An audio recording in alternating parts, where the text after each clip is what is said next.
Yes, I can start. Yes.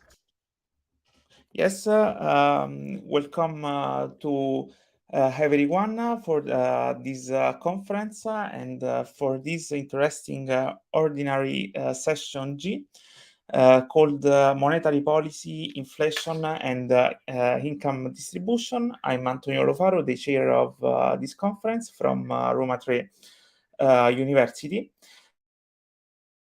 And this session has three papers. The first paper is the impact of monetary policy on functional income distribution. A panel is via analysis that I'm the presenter.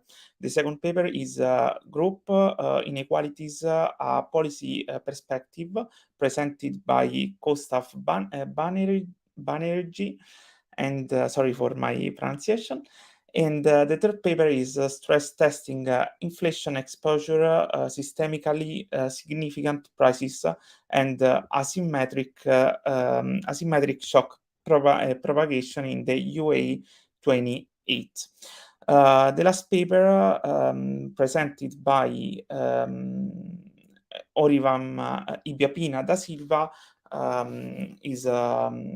will be presented in the person conference. I would say that we can start if there aren't any problems from a technical point of view. Yes, I'm the first presenter. And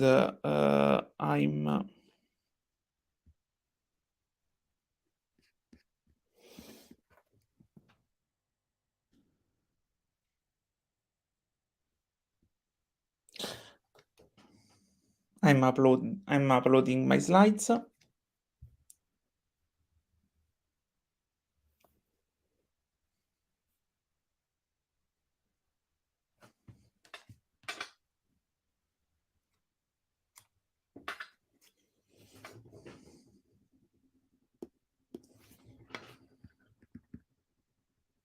Yes. Every presentation will have 15 minutes, and then we can have 2 minutes to gather some question from the audience with the help of our technical assistants. So I can start. This paper is co-authored with Stefano Di Bocchianico, University of Salerno, and the title is The Impact of Monetary Policy on Functional Income Distribution, a panel SVR analysis. In fact, after the 2008 crisis, major central banks have implemented strongly expansionary, conventional and unconventional monetary policy. For this, several policymakers and researchers have shown attention on the distributional effects of this monetary policy. However, there is no consensus in the literature of design of these distributional effects, and moreover, the literature is mainly focused on the effects of monetary policy on personal income distribution and not on functional income distribution.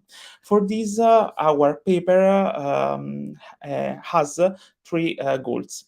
The first is that to try to address the monetary policy effects on functional income distribution in terms of real wages and the labor share. And then we want to try to understand if these effects are permanent, are long-lasting on functional income distribution. Then we make use of a panel SVR methodology, and it's the first paper on this topic in the literature to apply this methodology on this topic. And we analyze 15 countries for a time span of 50 years.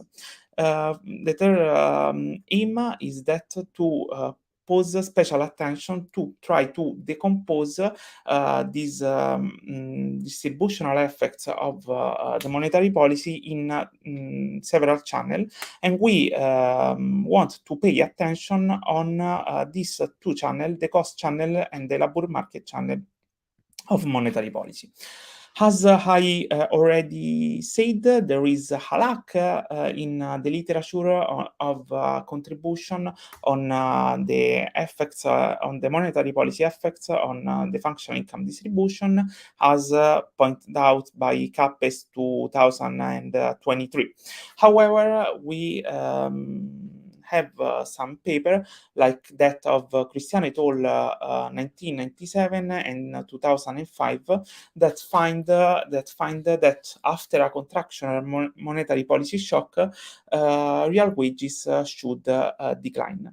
More recently, Cantor et al. 2021 indicate that a restrictive monetary policy shock can decrease both real wages and labor productivity. But the fall in labor productivity would be stronger than that on real wages. So we can have the result that at the end the labor share can increase after a monetary policy restriction. In this table, we tried to summarize this channel of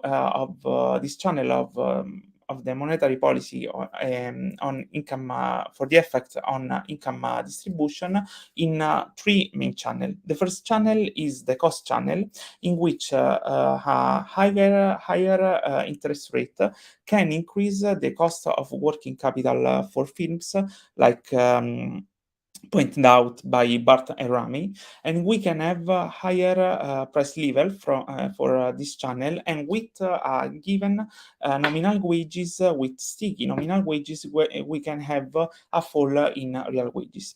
Then we can have an activity channel in which a monetary policy restriction can lower the GDP level, and then we can have a decrease in the labor productivity level, and an increase in the unemployment rate. So if there is an increase in this variable in the unemployment rate, we can have a third channel of monetary policy, because we can get a worsening in the bargaining conditions of the worker, and so there could be a slower nominal wage growth, and we can have a reduction in the household spending. So at the end, we can highlight like there is a lower GDP level. So the effect of monetary policy on labor share seems to be more complex, because there are two main effects that that consist on the impact of monetary policy on real wages and the labor productivity level. For this, we can study from an empirical point of view these distributional effects of monetary policy, and we make use of annual data for a panel of 15 advanced economists during a period of 50 years that goes from 1917 to 2019. We make use of seven variables that are from Ameco dataset, OECD stats, and World Bank database.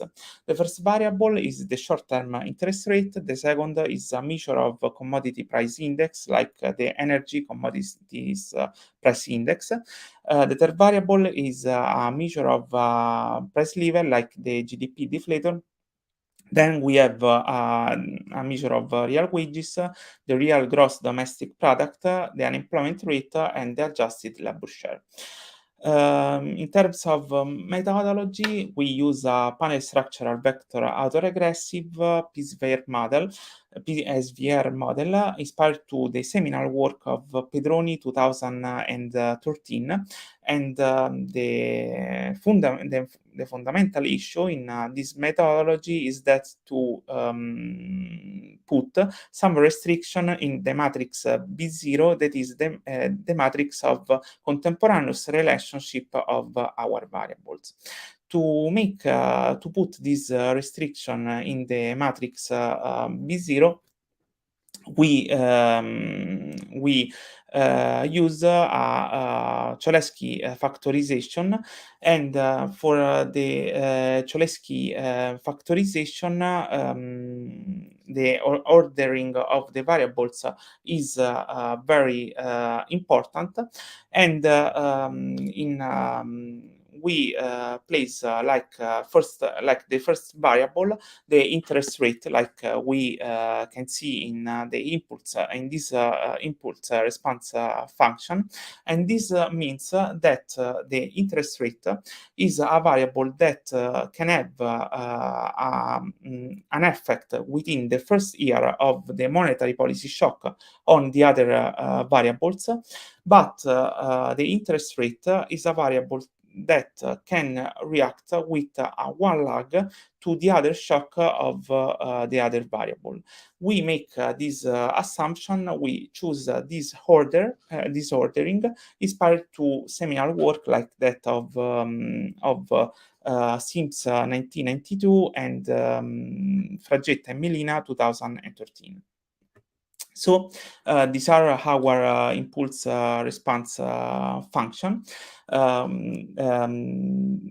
that are calculated with a confidential interval following the works of Pedroni, with interval calculated with the 25th and 75th percent quantile responses among the 15 countries. So we can have a restrictive monetary policy shock that can cause a positive response of the price level that after 10 years increases up to 170 basis points. So there is a long-lasting effect of a monetary policy shock on price level, and this could motivate the existence of a cost channel of monetary policy. Then we have also a negative effect on activity level of monetary policy restriction, because there is a decrease in the GDP level, and there is an increase in the unemployment rate that after 10 years would increase up to 0.22%. This increase in the unemployment rate and this increase in the price level could motivate the negative response of the real wages to a positive monetary policy shock, because we can see how the response of the real wages is permanent and long-lasting, influenced by the monetary policy. In fact, the real wages after 10 years would decrease up to 0.56 percent, minus 0.56%, and this could motivate how the monetary policy can have a structural non-neutral effect on the functional income distribution. Then we can analyze the response of the labor share. And the labor share response seems more complex, because in line with the results of Cantore 2021, we can have a first phase in which we can have an increase in the labor share, because probably labor productivity is decreasing more than real wages. But then we can see from the real wages response, real wages are decreasing in a steady way. So the labor share in a second phase could move back to its pre-shock level. So we can see how there is an important effect on unemployment rate by from a monetary policy restriction. And so for this, we can study indirect effects that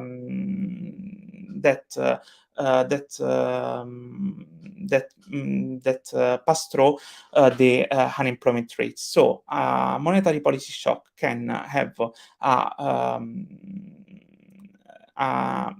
an increasing effect on unemployment rate, and which is the impact on the functional income distribution of this increasing effect on unemployment rate. We can see in this impulse response function how a positive unemployment rate shock can cause a decrease in the real wages, and both in real wages and in the labor share. So these variables after 10 years would decrease up to minus 156 basis points. And this decrease seems to us to be permanent. So there is a permanent effect of monetary policy for the labor market channel on the functional income distribution. In terms of robustness check, we have tried several checks. Like for example, we pay attention on the use on generalized impulse response function inspired to the seminal work of Pesar and Shin 1998, where is not important the ordering of the variables, unlike to the Cholesky decomposition. We use also a shadow interest rate measure, and we use several subperiods and subsamples from various countries. However, our results robust to these checks.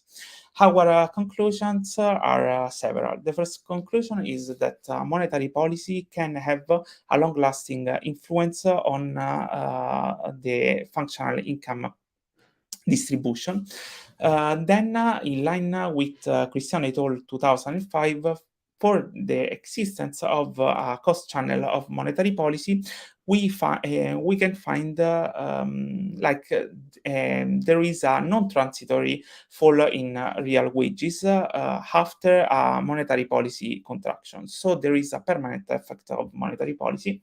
Then, in line with Cantor et al. 2021, we can have a more complex effect of the monetary policy on labor share, because initially the labor share would rise, but then it steadily reverses by returning over our horizon to its pre-shock level. But last but not least, we paid more attention to the existence of a labor market channel of monetary policy, in which there is an increase in unemployment rate after a monetary policy restriction, and this increase in unemployment rate consisting in a worsening on the bargaining power of the worker could cause a decreasing in both real wages and the labor share. Future developments of our analysis that we would like to implement in the next months is that to use nonlinear methods of estimation like the threshold SVR model to try to understand there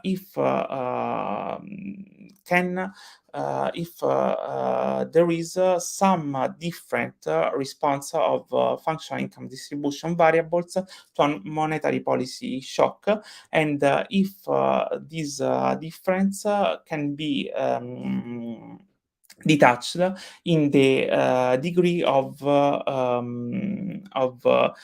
labor market rigidity using some important measure like the EPL and the unionization density.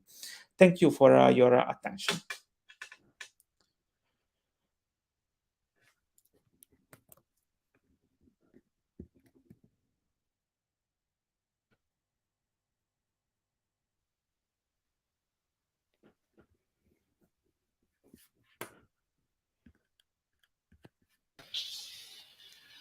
Okay, thank you, Antonino, very much for this very nice presentation on an extremely relevant topic. You were the chair of our session, right? Yeah. But I don't know if you want to address questions of the other participants of the session, or maybe there are questions from the YouTube. I have a couple of questions of my own, and maybe I could share them with you, or you are the boss here. You tell me how should we proceed. Yeah, maybe before I can see for some question from YouTube. Okay. Yeah, so I can see for on YouTube. No, there aren't any questions, so you can go. So let me jump in. And your findings are very provocative, and I was wondering a couple of clarifications actually. So first, I was a little bit surprised to see that a contractionary monetary policy would initially increase the wage share, and this effect. So you have an initial increase that later on goes to zero, but still the initial positive effect is there. So I was wondering, what is the mechanism that you think is driving these results? And then second, I think one of the main findings that you guys try to highlight is the cost channel of monetary policy, right? So contractionary monetary policy actually increasing prices and having the opposite desired effect on unemployment. Well, at least on prices. Let's stop there. So what again is the main force that is driving this result in your findings in comparison to other studies that actually find that a contractionary monetary policy reduces inflation? So what is happening in your setup that is reverting that conventional result? Thank you. Okay, thank you for your question, Marvin. Yes, so for the first question about the labor share is yes, is a bit complex result because we are used to think that monetary policy restriction can reduce the labor share for the worker, but in the first phase we can see how there is an increase in the labor share, as you already said. And the mechanism would be that there is probably a more negative effects on the labor productivity compared to the negative effects on the real wages. So given that the labor share is the ratio of on the real wages on the labor productivity, so the more negative effects on labor productivity should cause an increase in this ratio in the labor share. After that, real wages is steadily falling also in a longer horizon. You should have the labor share that is moving back to its pre-shock level. And so this is the mechanism. Okay, so if you allow me, just because you mentioned labor productivity, so your answer would go in the direction of labor productivity, because initially I thought that maybe it could be something related to the wealth channel, because when you have a contractionary monetary policy, the price of your asset is coming down. So somehow in the short term, the income that you receive from that wealth part of it is falling, and then you will have the contraposition of that. If your profit share is falling, the contraposition will be the wage share temporarily increasing. But I don't know if that makes sense. And just because you mentioned labor productivity, and while I was hearing your results, I thought about the wealth channel. Sorry. No. Yeah. Thank you. It's absolutely a good insight from you. Because our work is inspired a bit of work of Cantore et al. 2021, and this work finds this explanation for these complex movements in the labor share. But for sure, we can also pay attention on this alternative explanation on wealth effects on wealth channel of monetary policy. Yes, absolutely. And thank you. And for the second question about the cost channel of monetary policy, yes, is a strange effect for the traditional view of the monetary policy effects.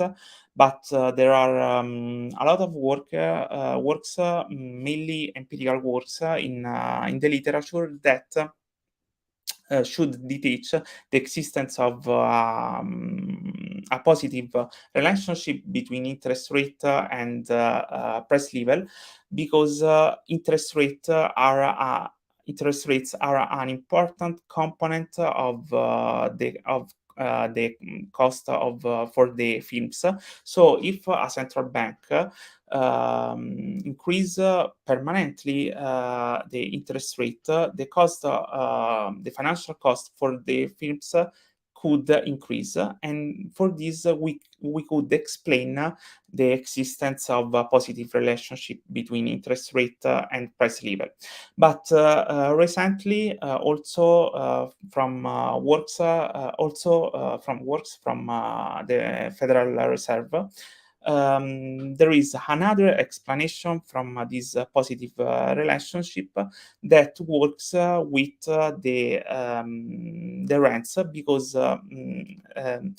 mainly in the short term, after a monetary policy restriction, the rents could increase, and the rents would be an important component of the CPI, of the consumer price index. And so this mechanism could explain in another way the existence of a positive relationship between price level and interest rate. I don't know if there are other questions, and I hope that I gave you good. Definitely. Answer. Thank you. Thank you. Maybe we can invite the next speaker to jump in. Yeah. Leonard Ibsen, right? Yeah. Yes. The next speaker is Leonard. No, is Gustav Banerjee.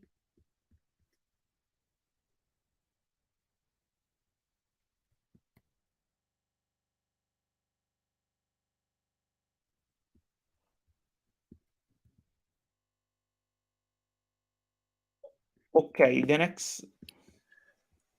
I'm not sure if she is still here, so. Okay, yes, we can see your slides. Thank you. And you have 15 minutes for your presentation. Good luck. Thank you, and hello to everyone. My name is Leonard Ibsen. I'm a PhD student from the University in Bamberg, Germany. It is a pleasure to be invited to speak to you in Brasilia and also to the people joining online. As you can infer from the title of our presentation, the joint work of Armin Arminian, Jan Schulz, and I adapts a EU perspective. So we are extremely happy to be given the chance of getting your feedback and hopefully a broader perspective on our proposals. Okay, so inflation in the EU is back.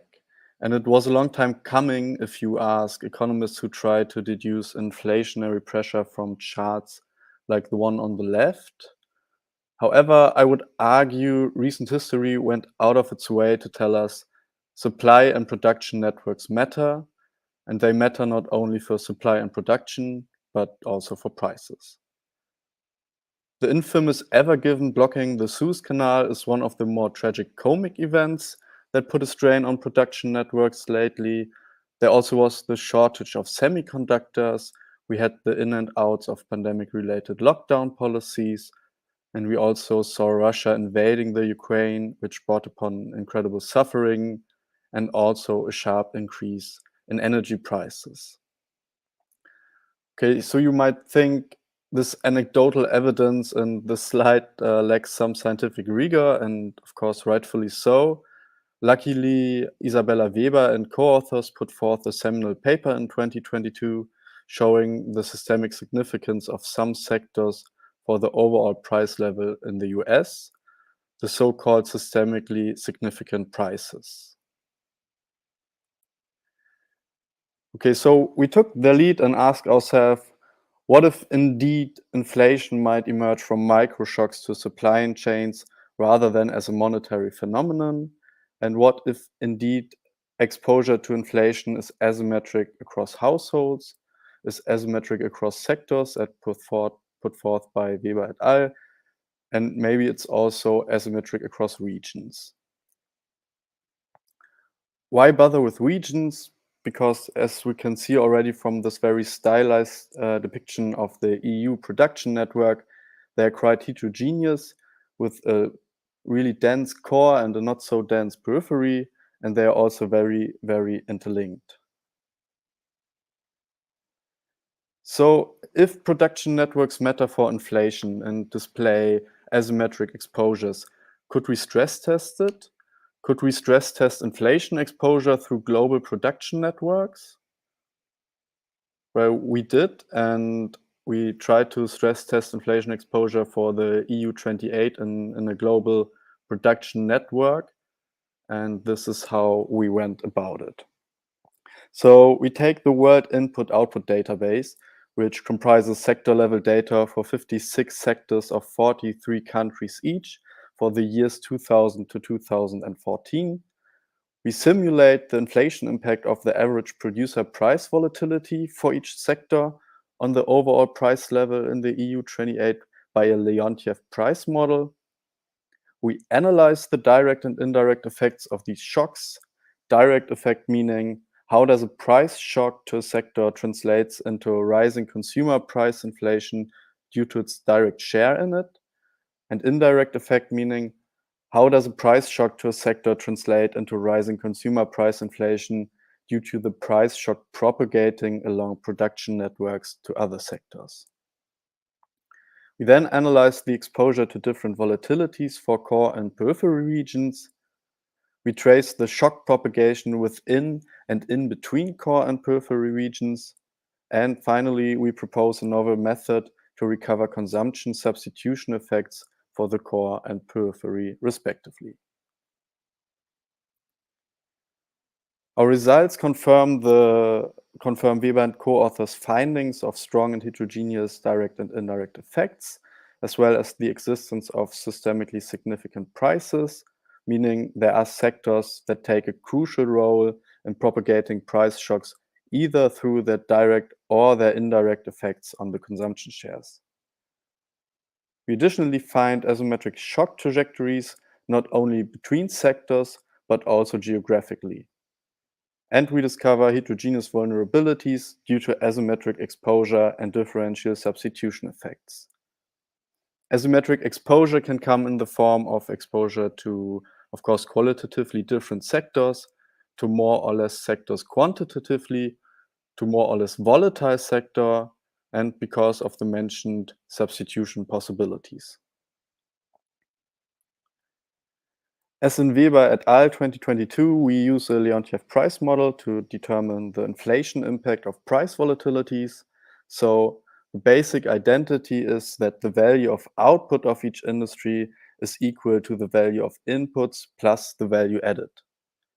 The value of inputs is given by the quantity and price of the input, as well as the technical coefficient A, which can be understood as a ratio of inputs from sector I to the overall production of sector J. Fixing these technical coefficients allows us to simulate the effects of either changes in prices or quantities, with us now being interested in prices. When we take the matrix form of the basic identity and divide by total industry output, we get the price per unit of output P. And solving for P, we arrive at the Leontief price inverse times the value added, which allows the model to determine prices endogenously.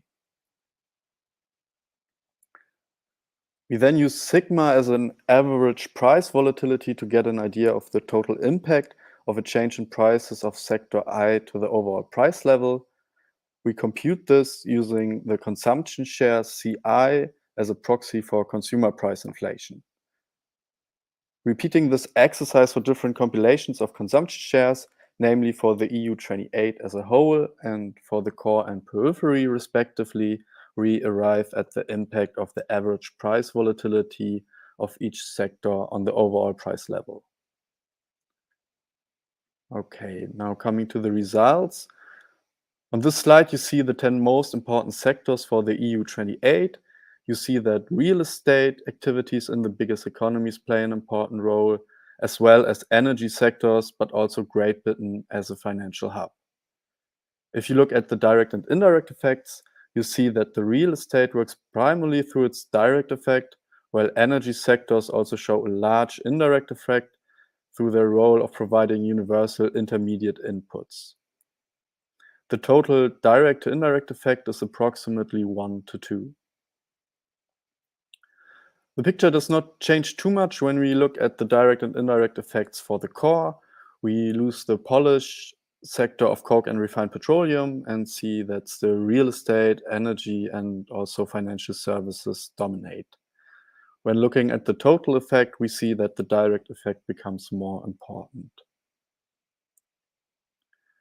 Okay, now compare this to the results for the periphery. We see an increased importance of energy sectors, which comes with a larger indirect effect. We also see some sectors of food production and services entering the picture. And if you look at the scaling of the x-axis, we see a larger volatility in this upper tail compared to the core. We already saw in the previous slides that even for the 10 most impactful sectors, their effects are quite heterogeneous themselves. When we plot this systematically, we see that the distribution is heavily skewed, pointing to the existence of systemically significant prices. For the core, you see that the 2% industries with the highest impact account for 50% of the total contribution to consumer price inflation. For the periphery, it is 4% accounting for 50%, which is still very asymmetric. This could, on the one hand, suggest that the core is more prone to particular shocks than the periphery. On the other hand, if you think about addressing these sectors policy-wise, the periphery needs to cover more ground. In any case, we should probably have a discussion about whether monetary policy can address these sectors or if we should come up with a different set of policies.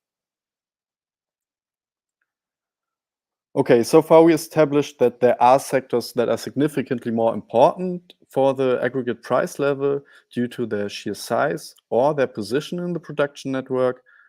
We also saw that these sectors and the direct and indirect effects are qualitatively different for the core and the periphery of the EU28. And now we want to take a closer look at these asymmetric volatilities. We see that the periphery experiences larger direct and indirect effects, resulting also in a larger overall effect. Note that we already normalized the number of sectors of core to periphery. So, for example, if every sector would experience its average price volatility, the total inflation impact for the core would be 12.9% compared to 16.5% for the periphery. Okay, so where do these asymmetric volatilities stem from? One reason might be found in different dependencies between core and periphery. Here we follow the famous definition of Dos Santos, 1970, quote, "By dependence, we mean a situation in which the economy of certain countries is conditioned by the development and expansion of another economy to which the former is subjected." To test this, we decompose the shock trajectories to be able to see the effects propagating within the core and periphery, as well as from the core to the periphery and from the periphery to the core. On the left column, which is in green, you see the effects propagating within the core, which is the blue print, and within the periphery, which is the red print. We see that the within propagation is quite similar for core to core and periphery to periphery, respectively. However, when we look at the second column, which is pink, we see that the shock propagation from the core to the periphery is significantly more pronounced than vice versa. And this is especially true for the indirect effect. We also see in the third column that the periphery is importing more indirect effects from outside the EU 28 than the core. A second reason for the higher volatilities in the periphery could be due to different substitution effects. This could be the case if consumers in the core are able to substitute away from volatile sectors, while the consumers in the periphery are less able to do so. Starting from the direct impact part of our model, we can decompose this part into the mean price volatility sigma p bar and the cross-sectional covariance between the consumption shares and the price volatilities. If the last term would become negative, there would be a negative correlation between consumption share and price volatility in a sector, which implies the possibility of substituting away from these sectors. And indeed, we see a negative covariance for the core, while the peripheries is basically non-existing. So the direct effect in the core is approximately 1/6 lower due to the possibility of substitution. Concluding, we took the lead of Weber et al. 2022, who showed the existence of systemically significant prices in the US production network. We extended this approach to stress test the EU 28 on a global basis for these systemically significant prices, as well as for other asymmetric shock exposures. We confirm Weber et al.'s finding and additionally show there to be asymmetric geographical exposure within the EU 28 core and periphery. This comes through exposure to qualitatively different sectors, through different levels of direct and indirect effects, through exposure to more or less sectors quantitatively, through exposure to more or less volatile sectors, and also through differences in the substitution effects between core and periphery. With that, I want to thank you for your attention, and I'm happy to receive your questions. And please feel also free to reach out to us via the following channels. Thank you. Thank you, Leonard, for the very interesting presentation for a very important issue for our situation. There is a question from Marvin. Yes, Marvin. No. I mean, I can be the last one. I don't know if in the YouTube we have something, or maybe you also, Antonino. Yeah. No, on YouTube there is no question. Okay, so Antonino will come after me because I will jump. And Leonard, right? Am I pronouncing it right? I think it's fine enough for this. It's fine enough. Okay, thank you. No, very kind. And the presentation is a very relevant topic. And while you were talking, and you have a completely different take, right, on inflation. You're exploring these input-output connections that are very interesting. And in my mind, I was thinking about Isabella's Weber momentum, right? And she's talking about supply side inflation, and she's been talking about profit inflation. And I was wondering if your story somehow relates to her story on this profit inflation? Yeah, so we basically took the first step and followed her lead there with the supply side inflation and looking at the supply side relevance for price shocks. What we didn't incorporate in this setup is something like profit inflation, because we assume with the Leontief price model that there's no substitution in between the sectors and that the prices are fully passed on through the network. So in the next step, we could think about changing this up so that maybe some sectors pass on more price shocks than others, and maybe that obviously might depend on something like market power. But I think it's not trivial to incorporate this in this setup. So, but it would be definitely a really interesting aspect. A next step, maybe. No, thank you very much. For sure. Thanks for the question. There is no question from YouTube, so I have another question, because you put in your analysis, you paid a lot of much attention about the real estate sector. Usually, restrictive monetary policies have a negative effect on this sector. Do you think that monetary policy can have any influence on in your analysis, mainly considering the difference between the European countries in terms of financial structure also? Thank you. Yeah, I think that you already pointed out the crucial aspects of it. So the real estate sectors seem to be quite important in our analysis, and even more so than compared to the US, if we look at the results. So, and you could argue that monetary policy does have an impact on these kind of sectors. So you would expect that this is something that can be addressed from monetary policy, maybe better than the other sectors that came up, like the energy sectors.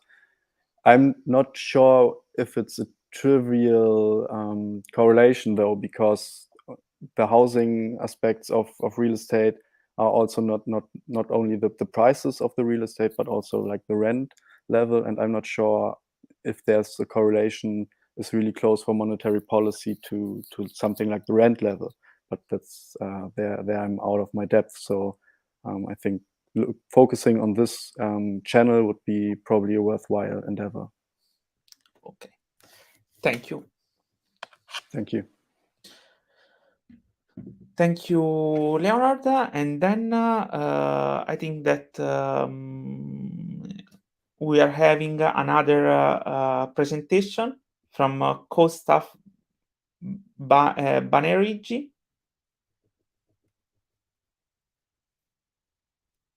He's online. He's not online. Okay. Okay, so I think that we can conclude our session. Thank you for thanks to the audience, and good luck to everyone. Have a good conference. Bye.